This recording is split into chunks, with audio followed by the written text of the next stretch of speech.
Soy Carlos Gutiérrez y soy profesor de contabilidad en la Escuela de Negocios y Dirección. Hoy vamos a ver la amortización contable versus amortización fiscal. Como bien sabéis, la amortización es un proceso sistemático para llevar a resultados el coste de nuestras inversiones en inmovilizados.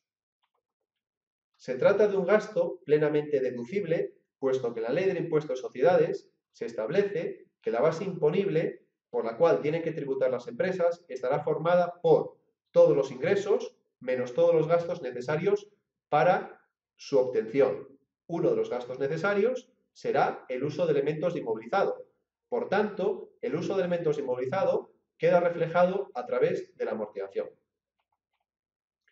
La agencia tributaria tiene tipificados todos los elementos de inmovilizado según unas tablas en las cuales establece cuál va a ser la vida útil máxima y mínima que permite para cada uno de ellos. Es lo que denominamos amortización fiscal.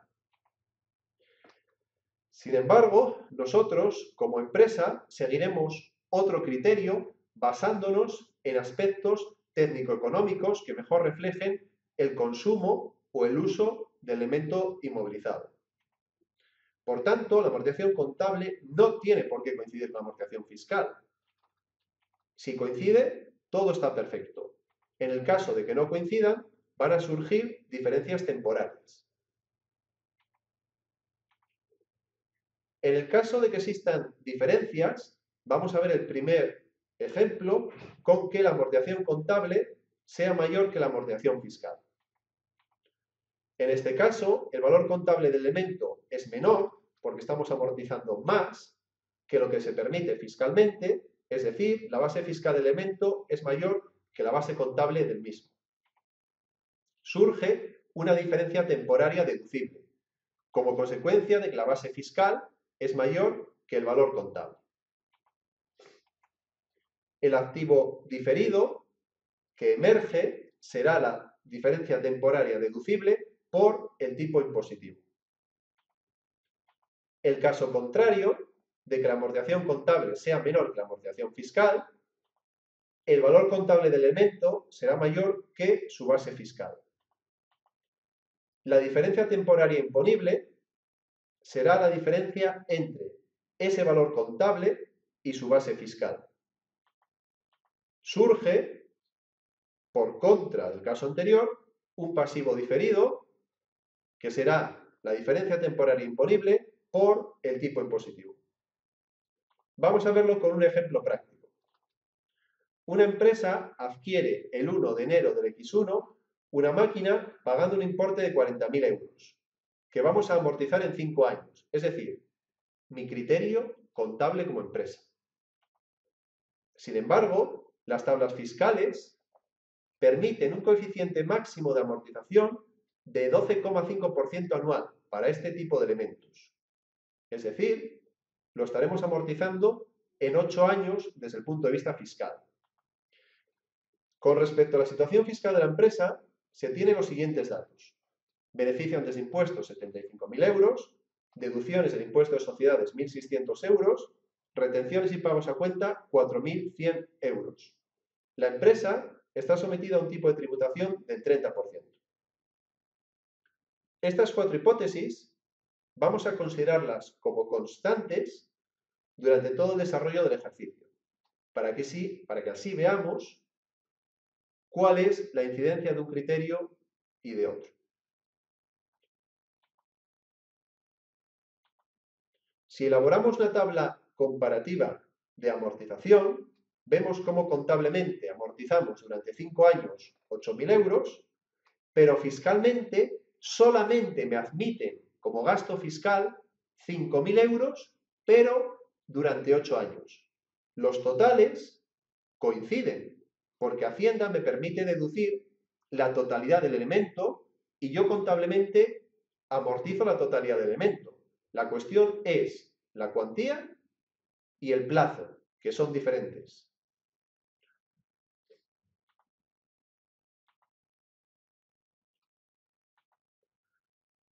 Como consecuencia del nuevo Plan General Contable, lo que vamos a hacer va a ser comparar el valor en libros con su base fiscal, o mejor dicho, con su valor fiscal. Es decir, vamos a comparar valores contables de inmovilizados con valores fiscales.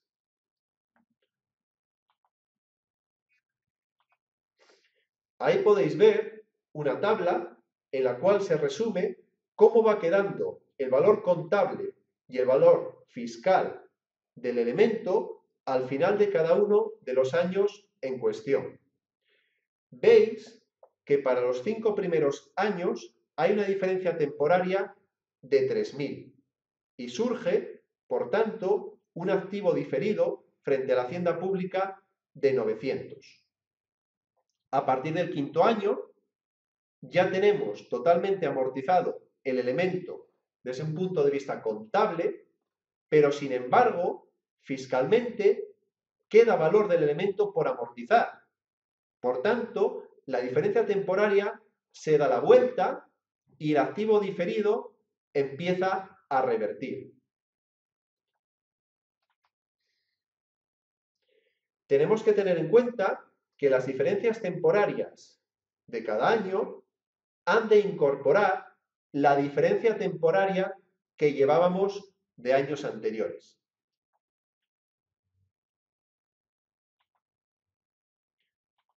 Contabilizamos el gasto por amortización normal, contabilizamos el gasto por amortización normal, contabilizamos el gasto por amortización contable normal, es decir, una cuenta del grupo 6 frente a una cuenta del grupo 2,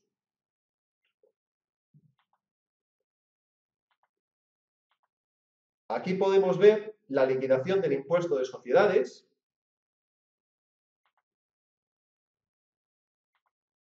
En el caso de que coincida la amortización fiscal y la amortización contable, y en el caso de que no coincida, es decir, que la amortización contable sea mayor que la amortización fiscal. Las cuentas de resultados son idénticas, pero como veis, llegamos a una cuota diferencial distinta. Si la amortización contable es mayor que la amortización fiscal, estoy pagando 17.700 euros a Hacienda. Mientras que si los criterios coincidiesen, estoy pagando 16.800. Es decir, como no coinciden los criterios, estoy pagando de demás a Hacienda. Ese importe de demás que estoy pagando a Hacienda constituye para mi empresa un activo.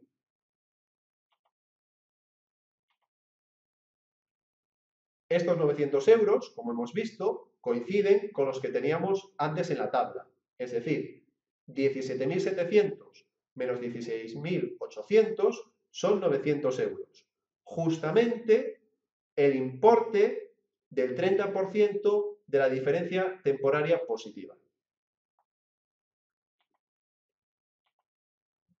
Reconocemos normalmente el gasto por impuesto corriente, 21.800, que es el importe del impuesto bruto. Reconocemos el gasto por impuesto corriente, que será el importe del impuesto bruto, que es el importe que llevamos a la cuenta 6.300, contra la cuenta de Hacienda Pública y retenciones y pagos a cuenta, que como bien sabéis, recoge todos aquellos importes que la empresa ha pagado en el pasado durante el desarrollo del ejercicio a cuenta del importe del impuesto de beneficios futuro y que por tanto constituye un activo frente a la hacienda pública que cuando llega el momento de pago del impuesto de sociedades lo compensaremos. De ahí que nuestra obligación de pagar a la hacienda pública sea justamente la diferencia entre los 21.800 menos los 4.100 que habremos ido pagando durante todo el ejercicio.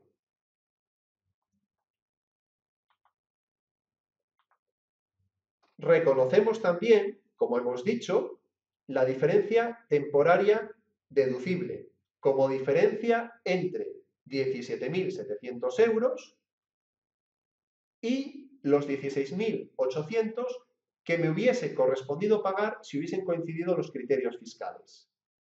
Por tanto, estoy quitándole un gasto contable a mi impuesto de sociedades y estoy haciendo emerger un activo de 900 frente a la hacienda pública. Porque, repito, si me hubiesen admitido mi criterio contable de amortización, yo hubiese pagado menos impuestos.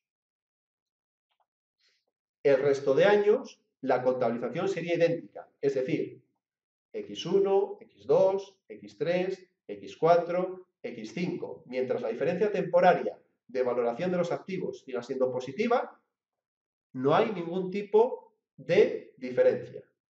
Ahí lo veis bien marcado, que la diferencia temporaria sigue siendo positiva. Cuando comienzan a revertir las diferencias, cambia la situación. Entonces, a partir del quinto año, la diferencia temporaria se convierte en negativa. ¿Por qué? Porque contablemente ya no tengo elemento por amortizar, sin embargo, fiscalmente sí. Entonces, ¿qué ocurre? Que como en los 5 años anteriores he pagado impuesto de sociedades de más por las diferencias valorativas del activo, vamos a empezar a reconocer un menor impuesto de sociedades. Es decir, contablemente imputamos el gasto, pero como veis, va a una cuenta 4740 de activos por diferencias temporarias deducibles que habíamos dotado en ejercicios pasados. Finalmente, habremos deducido fiscalmente y contablemente la totalidad del importe del valor del activo, pero en un calendario de pagos, o mejor dicho, de amortizaciones diferentes con un criterio y con otro.